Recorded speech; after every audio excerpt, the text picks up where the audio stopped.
Hello, everyone. Welcome to Southern Gal True Crime. On my channel, I cover missing persons, cold cases, and more. Today is our Missing Person Monday episode. So I have 5 missing person cases to bring to you today. And in all these cases, there have either been suspects arrested or charged with either abduction or homicide. But all the victims' remains have not been found. So the missing persons are essentially still missing. So I'll be bringing you all those stories. But first, I want to share with you, I'm going to get my slides going as usual.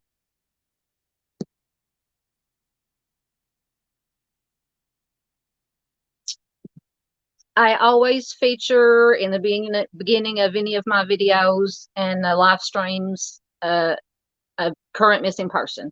And today I actually have 2. And unfortunately, I have brought both of these missing persons. I have featured them before. And at the time that they were featured, they had been found. But unfortunately, both of these young ladies have gone missing again. Essentially, I believe both of them are considered runaways. So the first one I have is Jaden Littleton.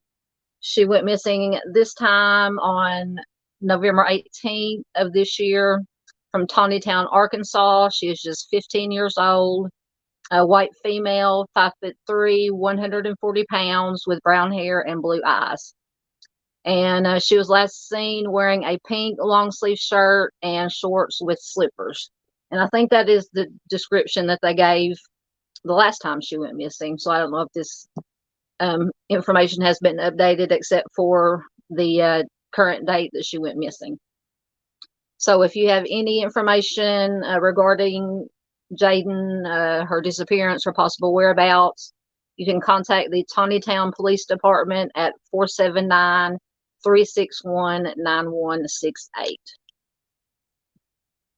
And the second missing person I have is Laci Cook. She went missing again from Paragould, Arkansas on December 11th of this year, so about a week ago from Paragould. She is just 16 years old. She is a white female, 5'6", 120 pounds, with brown hair and brown eyes. So if you have, once again, if you have any information on Laci's disappearance or possible whereabouts, please contact the Paragould Police Department at 870-236-7621.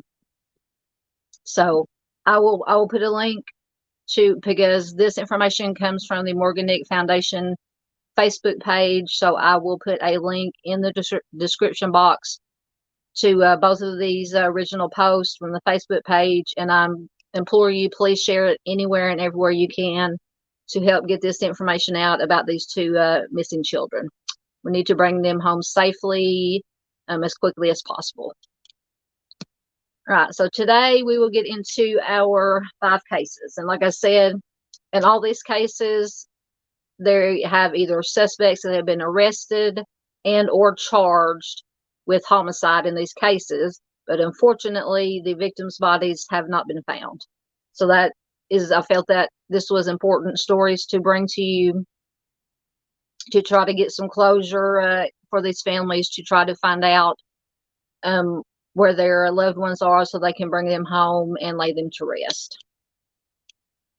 So our first missing person we have is Donald Ray Atkins II. He went missing on September 2nd of 2018 from West Monroe, Florida. He is a biracial Hispanic white male, 35 years old, 6 foot, approximately 220 pounds. The only clothing description it gave was dressy clothes. He has black hair, hazel eyes. His nickname is Donnie. He has a circular, dark-colored birthmark on his right cheek next to his nose. And he has a tattoo of 2 bulldogs fighting on the left side of his chest and a tattoo of praying hands on the back of his right shoulder. So that, depending on the conditions of the remains, these descriptions of the tattoos and birthmarks are very important to help identify these victims. So Mr. Atkins was last seen leaving his brother's residence in West Monroe, Louisiana on September 2nd, 2018. After that, he was never heard from again. After his disappearance, his truck was found. His wallet with cash inside were found inside the truck, and the truck was found at a business in Balkanville, Louisiana. So if you see the picture there on the left, from where he went missing from and where they found his truck is only about a 10-minute drive. Unknown if he drove the truck there or if whatever happened to him, if he was abducted and the offender drove the truck there and left it, is unknown. But once again, it's only 9 to 10 minutes, so not very far at all. So in January and August of 2019, police did conduct searches of a property on May Road, which is in West Monroe. Apparently, they had gotten tips that his body was buried there. They brought in cadaver dogs. The cadaver dogs did indicate the presence of human remains there, but the searches unfortunately turned up nothing, and authorities at some point got information that his body had been removed from that property and moved somewhere else. So it's just very sad in the first place that he went missing, and got this tip that his remains could be there. They got there and searched and found that they had most likely been removed. So there are actually 5 suspects that were arrested in this case. In July of 2020, authorities announced 5 suspects had been charged. Daniel Barrett, Thomas Davis, Joseph Hendricks, and Paige Williams were charged with 1 count each of second degree. And Lindsay Phillips was charged with being an accessory after the fact to second degree. I can't say the M word. But unfortunately, all 5 of them had to be released because there was insufficient evidence to take the case to trial. So this is very aggravating, and I understand that before you can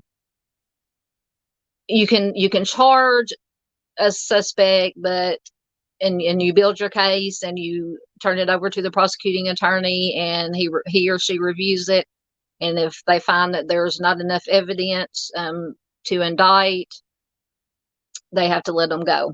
So this is very important. If you have any information about the missing persons, possible whereabouts, or any of these 5 suspects, please call the Ouachita Parish Sheriff's Office at 318-329-1200. Because it is just as important, maybe more important in this case. If you have any information about these 5 people, please call and let the authorities know. It could help find more evidence or more information where they can actually indict them and go to trial. All right, next we have Richard Lawrence Atwood. Mr. Atwood went missing on August 23rd of 1983 from White Cloud, Michigan. He was 25 years old at the time he went missing, a white male, 5'10", 175 pounds. He had blonde hair and hazel eyes. He was last seen in White Cloud, Michigan on August 10th. He was driving a brown 1975 Pontiac Trans Am with a license plate, and you can read the license plate number there. And the car, the picture there on the bottom is a picture of his vehicle. When his girlfriend returned to the trailer that they shared, she noticed that he was missing. His fishing gear was gone as well. So I would assume that she assumed that he had just gone out fishing somewhere. He was reported missing by his family on August 23rd. Apparently, they had been out looking for him, attempting to locate him. They could not find him, so they alerted the authorities to report him missing. His car was found in the Grand Rapids, Michigan area on October 17th. And unfortunately, inside they found blood and human tissue that they later linked to Mr. Atwood. So doesn't look good. Unfortunately, you always want to hope for the best, but prepare for the worst. But it just with the finding of the blood and the tissue, it doesn't sound good. In March of 2020, Roy Leando Snell was arrested in Minneapolis, Minnesota, and charged with felony homicide and felony firearms in Mr. Atwood's case. Now, apparently, the two men knew each other. In this information that I have, it did not say how they knew each other. But as Mr. Snell was the last person known to have been seen with Mr. Atwood before he disappeared. He had made incriminating statements in the years after Mr. Atwood's disappearance, and his DNA was found on cigarette butts in Mr. Atwood's car. So it sounds like they have some very good evidence to tie him to Mr. Atwood's disappearance. Mr. Snell is currently awaiting trial in the case, and authorities believe that robbery was the motive for the crime. But once again, unfortunately, Mr. Atwood's remains have never been found, so it is very important to get this information out there to try to help bring some closure to his family and hopefully find Mr. Atwood and bring him home. So if you do have any information in this case, you can contact the Michigan State Police at 231-873-2171. Now we come to Annette Desiree Eves. Annette, or I believe she went by Desiree, went missing on November 6th of 2018. November 6th of 2018 from Stallo, Mississippi. She's a white female. She was 41 years old at the time that she went missing, approximately 5'7", 120 pounds. She was last seen wearing a dark blue denim jacket, a white tank top, dark blue jeans, cowboy boots, and a brown belt with a silver buckle. So that is very distinctive clothing. Like I said, remains have never been found. So clothing is always important. Clothing description is always important to give because, unfortunately, clothing will last longer than a human body does without getting too graphic. She had brown hair and brown eyes. She did go by her middle name, Desiree. Most agencies referred to her by that name. Now, she did have a lot of tattoos. She had a Bengal tiger on her right thigh, a black rose on her right wrist, and the names Cody, Cameron, Cheyenne, Mark, and Aaron on her arms. So once again, very distinct tattoos are always good. Also, unfortunately, if you have to identify human remains, tattoos are good indicators in identifying these missing persons. So Miss Eves was last seen at a residence on Highway 15 in Stallo, Mississippi on November 6, 2018. After that, she was never seen or heard from again, and it is unclear whether she left on foot or she got a ride with somebody. So apparently from this residence that she disappeared from, either nobody else was there or they weren't paying attention, so they don't know if she just took off walking or she got into the car with somebody. It is not, they said it is not uncharacteristic of her to drop out of sight for a few days, but apparently she was gone for weeks with no contact with any of her loved ones, so that is when they reported her missing. In April 2020, William Craig Snow was charged with Miss Eve's homicide, as well as possession of a firearm by a convicted felon and possession of a controlled substance. Unfortunately, there's little information that has been released about the case that they do have against him. But once again, Miss Eves has not been located. So the most important thing, like I said, is to get this information out about the missing person. So hopefully at some point they will be located. And hopefully if Mr. Snow is the offender, they have a good case against him and they will be able to convict him, and maybe, not likely, but maybe he will tell where Miss Eve's her remains are. But usually that doesn't happen, but we can always hope for the best. Next we comes to James Francis Ergott.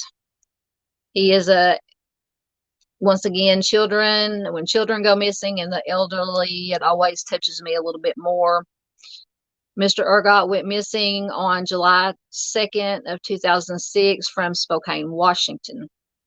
He was 73 years old when he went missing. He's a white male, approximately 6 foot, 190 pounds, with gray hair and brown eyes, and he did wear glasses. He was last seen at the Sportsman's Cafe in Spokane, Washington at around 5 p.m. on July 2nd. After that, he was never heard from again. His gold Pontiac Sunfire was located on July 12th. So a little over a week after he disappeared, they located his car. Witnesses said that it had been driven by John Wayne Thompson. And we'll get into Mr. Thompson. Mr. Thompson was not known to Ergott's family. Apparently, when they got this information that this John Wayne Thompson had been seen driving Mr. Ergott's car, they asked the family if they had ever seen him or know him. They said no. Mr. Thompson does have a prior criminal history with 3 assault convictions, and he is a suspected serial offender. Later in the summer of 2006, he was charged with the homicide of a California man. Apparently it was a botched carjacking. And after this arrest is when he confessed to the homicide of Mr. Ergott. So at least we have a confession in this one, unless he retracts it, which happens a lot of times. So apparently Mr. Thompson stated that he had met Mr. Ergott at High Bridge Park. He kidnapped him, stole his car, his credit cards, and he left Mr. Ergott's body under a bridge. Like I said, this one hits me hard. He did not say how he took the life of Mr. Ergott, or it was not released to the public. Authorities, unfortunately, were unable to locate Mr. Ergott's body in spite of an extensive search, but they believe that Mr. Thompson's confession is true. He has been charged with the homicide of Mr. Ergott and the homicide of a Washington woman whose body was found in August of 2006. So he's leaving a trail.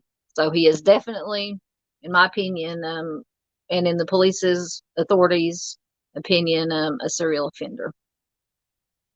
Mr. Thompson was convicted of the California homicide, and he was sentenced to the DP in 2014. The 2 Washington cases, the Mr. Ergott case, and the lady, those charges against him are still pending. Of course, foul play obviously is suspected in Mr. Ergott's case due to the circumstances. Unfortunately, once again, as the theme through all these cases is the victims' remains have not been found. So if you have any information regarding this case, you can contact Spokane Police Department at 509-625-4041.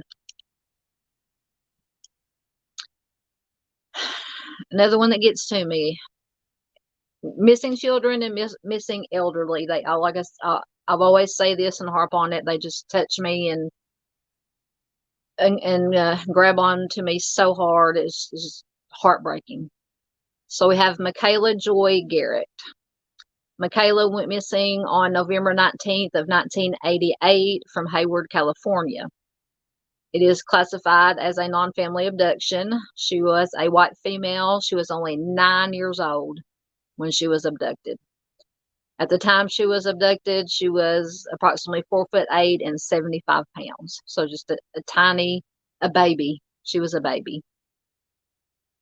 Less known clothing, she was a white t-shirt with a Metro printed on the front and images of, it just says people imprinted on its midsection, denim pants that were rolled above her knees, flesh-colored nylon stockings, white ankle socks, black cloth shoes with brown plastic soles, and 3-inch long pearl or white colored earrings that resembled feathers. So very good description of her last known clothing. Once again, clothing will last longer than the human body will, unfortunately. So it is always good information to have of what they were wearing when they were last seen. She had blonde hair and blue eyes. Her nickname was Kayla. It says her ears are prominent, both are pierced, and that her eyes slant slightly downward. Her teeth were slightly mottled, MOTTLED, at the time of her disappearance. And her hair, if she is still alive, it says that her hair may darken as she ages, and she may have grown tall in adulthood because her siblings are tall. And she may also now need vision correction. So lots of good information, a description of this little girl. So the circumstances of her disappearance, Michaela and a friend had rode their scooters to the Rainbow Market, which was on Mission Boulevard in Hayward, California, once again on November 19th, 1988. And this store was only 2 blocks from Michaela's home. So 2 blocks, just 2 blocks, and this little girl was taken. When Michaela and her friend exited the store, Michaela noticed that her friend's scooter had been moved in the parking lot to a different place. And when the girls, they noticed that when they came out of the store, Michaela went to retrieve her friend's scooter, and at that point, an unidentified Caucasian male grabbed her, forced her into the vehicle. Of course, Michaela's friend ran inside the market to get help, but by that time, the abductor was able to escape with Michaela. So this was just happened once again in the blink of an eye and the snap of a finger, 2 blocks from her home. This little girl was just gone. So at the time, the abductor was described as being between 18 to 24 years old, and this is in 1988, with a pockmarked or pimpled face. He wore a white t-shirt. He had longish, dirty blonde hair and a slender build. And this is one of the sketches that was released at the time.